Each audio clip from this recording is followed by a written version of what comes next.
Hey everyone, I'm Chris. And I'm Adam. And welcome to the Gamers Hall. And today we're going to be talking about the new UA that just came out recently, Draconic Options. Yeah, and this is a pretty interesting one, and normally we wouldn't talk about UAs, but this one's generated a lot of buzz, and we think it's important to talk about this, especially how this is going to affect the roleplay of Dragonborn characters in general. Yes, I feel like it changes them quite a bit. Quite a bit, because I mean, Dragonborn is my favorite race of all the races to get to choose from. So let's talk about it. Yeah, let's dive into it. All right, so you've got first off, you get the ability scores. Yeah, this is the biggest change, and one of the biggest changes I think. Yeah, so you can either do 2 and 1, and 2 and 1 and 1 and 1, or you can do 1 and 3. Yeah, which is the fact that you get to say, hey, my dragon is going to be like whatever I want. I want him to be more intelligent, or I want him to be agile, or I want him to be a jack of all trades, really changes it from what they used to be, which is I'm strong, I'm resilient.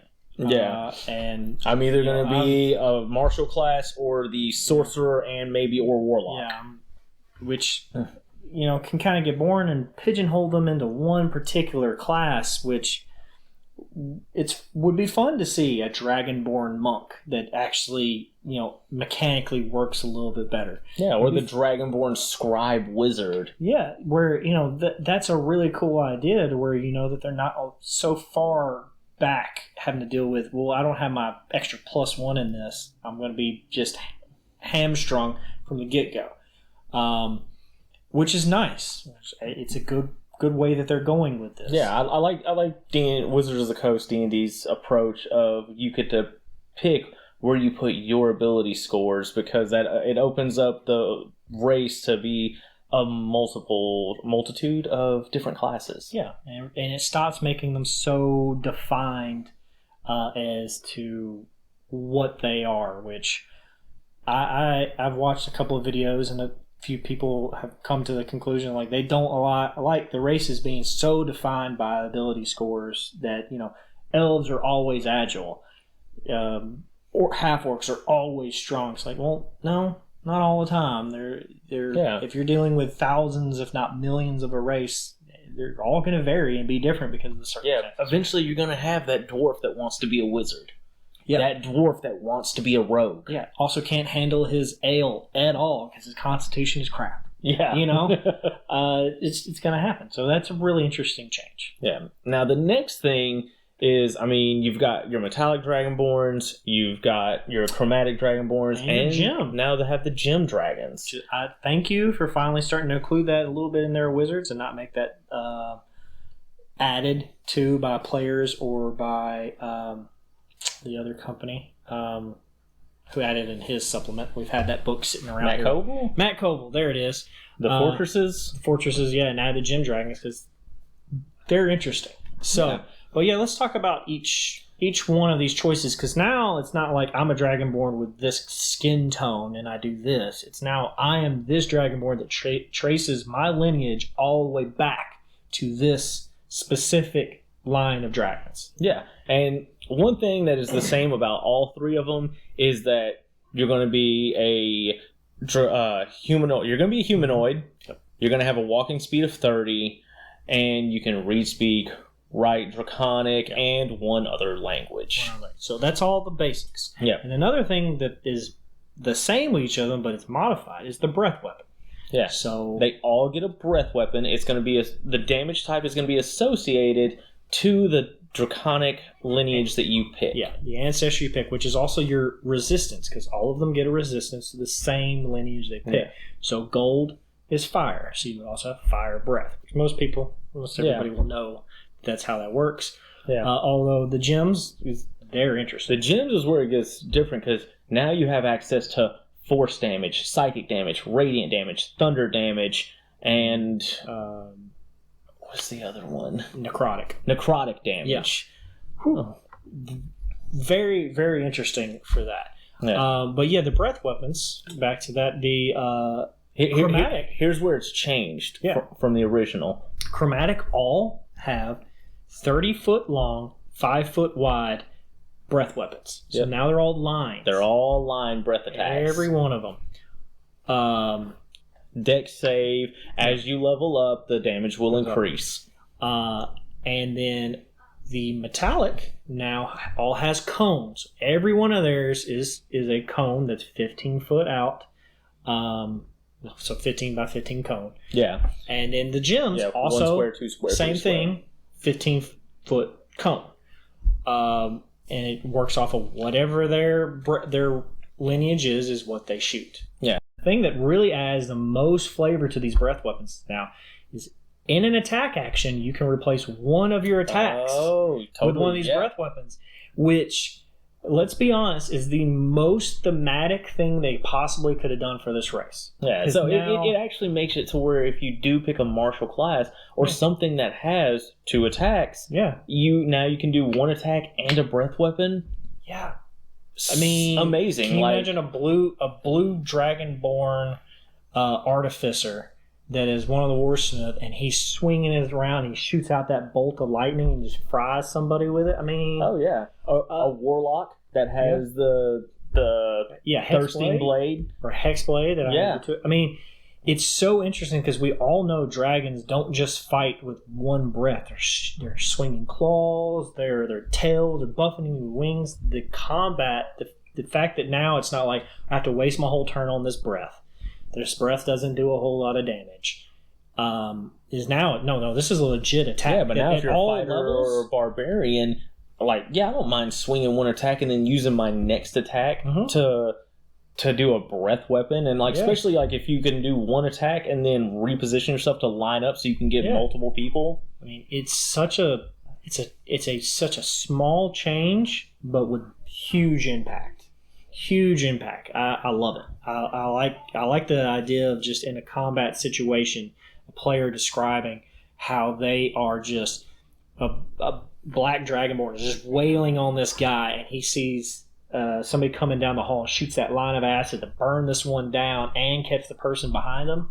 I mean, it just sounds cool. Oh yeah, but not to mention it also opens up a variety of things. Like if you were an Eldritch Knight, you could hit somebody with an attack, you drop that person, well now you move, you don't have quite enough movement to get to them, well now you can bonus action Misty Step and get where you want and positioned for that breath attack if you're 5th level or higher. Or what's even better, the monk coming through, he's going to hit, he's going to swing, and he's going to move, and then he's going to get to that position he wants to catch everybody in that cone. It's just, he could be swinging around in his own breath weapon that he's hitting, punching people and kicking and all that stuff. Oh my goodness. It's just describing what is possible so far. Yes, absolutely. All right, so now let's get to what they get at 3rd level. Yeah, so at 3rd level, the Chromatic Dragons get, as an action, they can give themselves immunity to the damage type they're associated with for 10 minutes. Yeah, and when you think about it at first, you're like, whoa, that's strong. I'm going to be immune. I mean, the perfect example, immune to fire for 10 whole minutes. But thinking about it, is it that strong? Because what are you really going to use that for 10 minutes? Because, in combat, that might only be good for 1 round, and you waste an ability for 10 minutes. But thinking about it, that's great for environmental situations. Yeah. Red Dragonborns can walk through lava. Yeah. Blues can deal with a lightning storm or be on top of a building that's being struck by lightning and not being affected by it. The green can walk through that pool of acid in a dungeon be the black can walk through the pool of acid. Or the greens just says, oh, that's a room full of poisonous guys. We need to get that thing that's stuck right there in the middle of it, and you guys will all die instantly. I got you. And then walk. That's the white Dragonborn's like, yeah, the Frost Maiden, I got her. Let's go. Cold, who cares? No problem whatsoever. Environmentally, that's a great ability. Yeah. So depending on what combat-wise, you might get 1 combat. Yeah. Or 2 if you were lucky enough to make it that way. Maybe a siege of fire giants or something. It's also kind of situational. Yeah. So it's very situational. But so it's not something I would consider too powerful. Yeah. So what they really did is they gave us an ability that works outside of combat spectacularly. Yes. It's a great outside of combat, which we've both talked about many times. Of like, why are all these abilities so focused on combat? I think this one is what most people are not looking at. This is an outside of combat ability that really will shine in particular moments.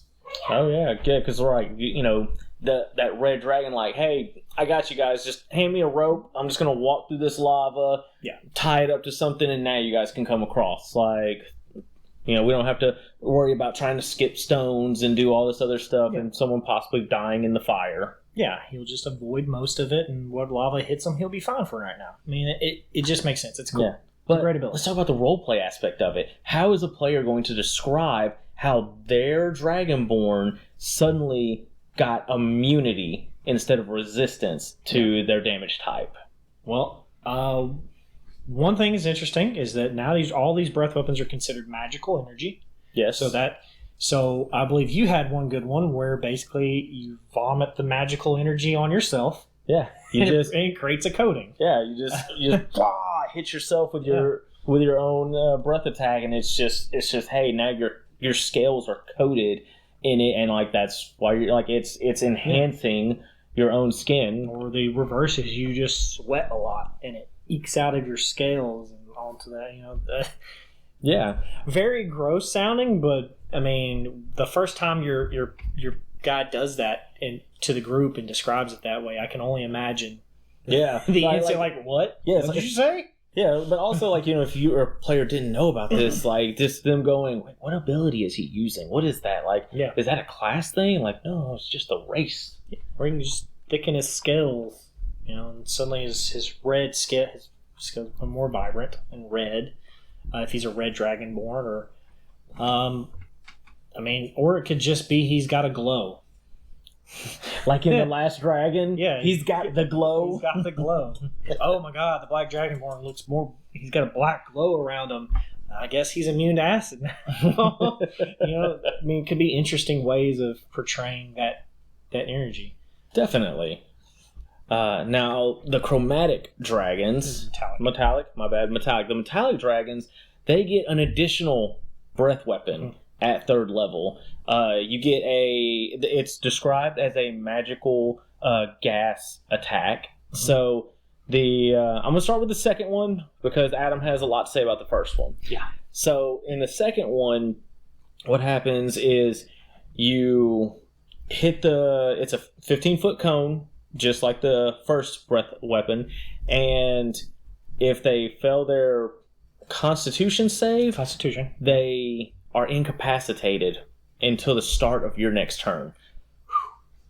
So strong. Also like to mention... you can get a group of people with it too. Also like to mention that this one is different from the other breath. So it also says you can replace one of your attacks with this. So that means you can do your normal breath attack and this breath attack in the same attack action if you have 2 attacks. Yes. So that's huge. The fact I'm going to breathe cold on you and then incapacitate you. I'm going to stun you with both weapons. I love that. Plus, it's also very much like what normal metallic dragons have done in the history of D&D. That metallic breath, that gas breath, always does some type of static effect to you. Mm-hmm. Not to mention, though, how like the combo effect of that, you first off breath attack and incapacitate them. Well, now when you do your second breath, the elemental one, they automatically fail their dex save. Oh, wow. Yes, that's right. Yeah. So they're taking full damage. Oh my gosh. No half damage on that. Yeah. Full damage, and they're incapacitated until the start of your next turn. They're taking full damage, and they are still jacked up. You hit them with that stun grenade, and they're messed up. Yeah, that's very, very clever play there. So let's talk about that first one. So the first one is you do a magical gaseous breath attack, and if they fail a strength saving throw, then they are pushed back 20 feet and knocked prone. I have a problem with this because it doesn't make sense. Because none of the other metallic dragons do that with any of their breath. And personally, I see wizards trying to make them more like the Draconic lineage that they come from. And suddenly they have an ability that none of the metallic dragons would do. with their breath. Well, none of them have breath attacks that push people away. Exactly. So why did all of a sudden Dragonborn get a magical gas that fills an area that knocks people back 20 feet and knocks them prone? Yeah. You have some ways that it could be justified, at least by explaining it in roleplay way. But mechanically, I look at it and go, that makes no sense. Why would it do that? Yeah. He looks at it and says it makes no sense, and I immediately start trying to think of how it does make sense. So, like, the old Chinese mythological stuff, like they had, martial arts, they had the dragon's or the lion's roar. So you could do something like that where you're literally just roaring and you create so much air that it's pushing the people back and knocking them prone. Or you can consider it like a military tear gas. So the people are like coughing and choking and they're just physically moving back and drop from coughing so much. Well, see, but my response to this would be, why didn't they just make it like what it would be, which is that since all these gases cause effects, it should have just made the person move instead of push. Move. Yes, it opens up attack of opportunities, but it also can only be done once per long rest. So this, it would say it would affect their mind or make them want to leave, and then they would go out. So like almost like a fear, like it frightens them. Like your roar is so strong, or the gas. It's a hallucination. The gas goes inside them and causes them like a fear effect, like they were the Scarecrow from Batman. Because all of them do something like that, like they either are used to slow or incapacitate, or they would charm. They cause a poison effect that would get inside the body and cause an effect. So why wouldn't it? If you're wanting somebody to move, why wouldn't you just make them move instead of going super pressurized gas? Because if it's pressurized gas and being knocked back 20 feet, then what is that doing to the Dragonborn's mouth? That's a lot of pressure. I know that's adding science into D&D, and we shouldn't do that, but it does make me wonder if that Dragonborn once per day can create that much pressure. That's a pretty strong mouth and throat to be able to go all of a sudden, you're going 20 feet that direction. Yeah, but and not do any damage. This is also Dungeons and Dragons. Yeah. A lot of people don't care. It's like, I'm already playing a methodical game. It's not real. I don't need to care about the science. But that's also like saying, hey, the black dragon spits acid that's inside his body already. Why isn't it tore a hole in his stomach? He's resistant. And immune. Resistance isn't immune. Well, we all have We all have acid in our stomach. We're not dead from it. Yeah, but it's not the type of acid I could spit on you. Sure it is. It's hydrochloric acid. It's one of the worst. When it's the same thing. You literally have to extract it from your body. You can't just spit on you and about to burn you. With acid reflux, I can. No. I bet you. Please show me. I will sacrifice my hand. I'm not doing it right now because that would suck for me, and I'm not doing it. Okay, so let's move on to the gym dragons. Yeah. What the gym dragons get is they get their normal breath weapon, but then Psychic Mind. So they can telepathically send a message, effectively, to a person that can understand a language. Talk. It's different from the message spell. It's different from the message, but they're talking in somebody else's head without being able to be responded to. The creature can't respond back to them, and the creature has to at least know a language in order to understand what you're saying. Which is, it's cool. It's a great ability. It's definitely a player cohesion ability or trickster ability if you really want to mess with somebody's head. You just keep talking to them because it doesn't specify that they know where it's coming from. No. Nowhere in that says this. You literally don't have to move your mouth in order to telepathically talk to somebody. Yeah, so, tricking guards with it would be extremely fun. Yes. I think it's 30 feet. It's 30 feet, so yeah, you can. That's a good distance to hide from people. But man, the fun you could have telepathically speaking to people. Just using the message spell, I love doing that. But even then, you have to move your mouth and you have to cast the spell. But so people know. Yeah, so doing it without any of that, so much better. Yeah, it's fantastic. And at third level, that's a great time to pick up that ability and be very useful with it. Oh, no, they get that right off the gate. They're right off the gate? Yes, they get that right off the gate. They're not even better now. Third level is when they get to flight. That's right. So, as a bonus action, you summon gems associated to the type of gem dragon you picked. they cover you and create magical wings, and you gain a fly and hover speed for 1 minute, equal to your walking speed. Yeah, that's great. And it actually totally matches what gem dragons would do. I mean, gem dragons they use psychic energy to cause themselves to fly. So it makes perfect sense why gem dragons would get that as well. Which makes them very unique. And almost have an ASMR feel to them as well. Yeah. They have a somewhat... Yeah, except that ASMRs get that extra damage and the spectral wings. Yeah, but they get the breath instead of the extra damage. But they don't get hover. It's true. So if an ASMR is flying in the air and somebody does something to drop their speed to 0, they fall. Gem dragons stay up. Stay up, yeah. Which is really cool. So all 3 of these are very interesting changes, and very needed changes, I believe, to the Dragonborn to give them more identity and more role-playing avenues you can take them. Yeah, because imagine when someone's playing that gem dragon and all of a sudden magical sapphires come up and create these little wings, and people are like, whoa, what?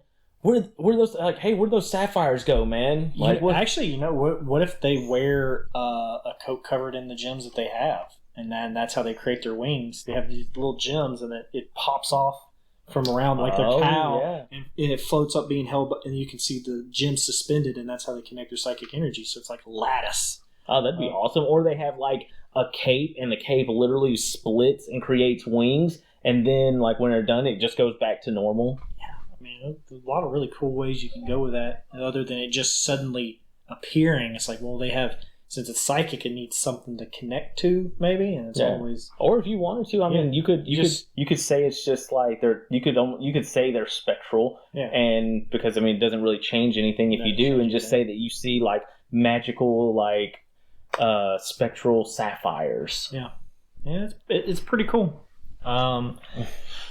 So, I mean. What role play do we see with each one? Like, how would this affect in the party? Because now it's defined. So people are going to see this and say, "This is you're definitively from a chromatic line. You're definitively from a metallic line. You're definitively from a gem dragon line." Role playing wise, what does that mean in a campaign, especially with what people know of dragons? You know? Yeah, I mean, I'm not sure because there's so much like how does this first of all, what does your character know about your draconic race? How are your other players going to be affected by this? What are they going to think about it? Like, do you guys go dragon searching? Are you looking for your ancestors? Or we got to think is now the Dragonborns are a mixed match of just draconic genes, for lack of a better word, of like, certain things pop out more than others. Right. It's like, no. This is a line that is specifically from a red dragon. Like we came from red dragons. We are, we're a clan of red dragonborn now. Or does that mean that it's like a recessive kind of trait in some things too? Like all the chromatics are together, and then a blue and a blue might have a red. You might have 2 blue dragonborn parents, but you're actually a red dragonborn because maybe some different thing popped up. And how do you explain that? Like, do you all come from the same one, or is it this, or do we keep some of the old Dragonborn role play with it? It's like, well, yeah, my parents have brownish skin, so I guess I'm red. I don't know. Yeah.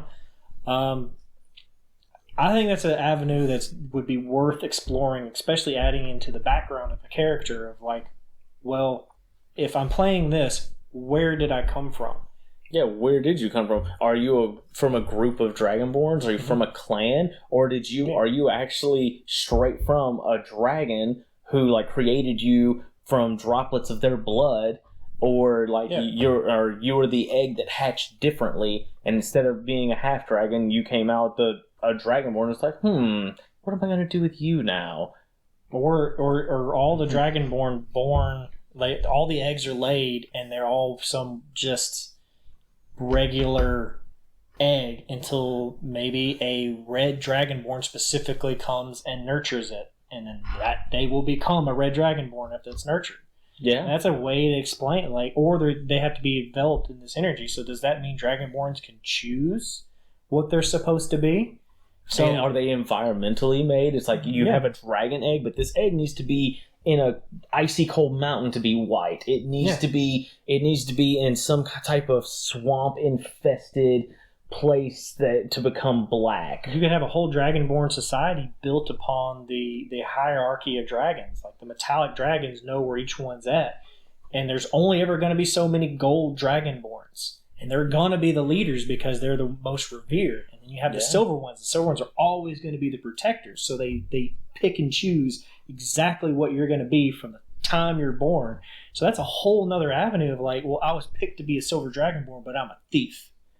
And, I'm completely going against my lineage and what they believe I should be. And, I mean, that's so much extra roleplay. How crazy would it be if the Chromatic Dragons literally created, like, clans and groups of Dragonborns just so that they could go adventuring, get treasure, and bring it back to them to build their horde up? I mean, that brings back the whole Rise of Tiamat. I mean, having these out and having something in place like that would create a whole nother spin to the Rise of Tiamat. It's like, well, now we're going to create this race. We're going to, we have Dragonborn, now we're going to make the Chromatic Dragonborn. Yeah, because, like, what happens when your group... this could be all new. Yeah, what happens when your party is walking down the street or enters a new town, and it's like, yeah, you guys see a group, you go into the tavern, and there's a group of Dragonborn together. There's 2 blue, 1 black, and a red. It's just like, what's their deal?